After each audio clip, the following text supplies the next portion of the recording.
Baie mense oor 50 wil nie noodsaaklik ryk word nie. Hulle wil net seker maak, hulle hoef nie hulle kinders te vra vir geld nie.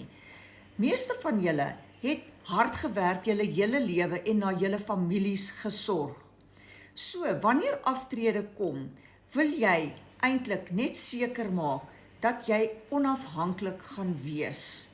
Jy wil nie op jou kinders 'n las wees om te vra vir hulp nie.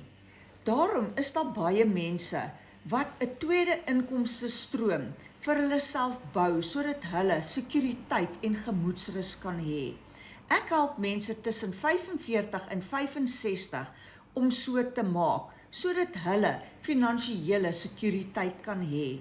So as jy meer wil uitvind van my tweede inkomste stroom wat ek bou, skryf hieronder vir my inkomste en ek stuur vir jou 'n PDF om jou te wys presies hoe jy dit kan doen.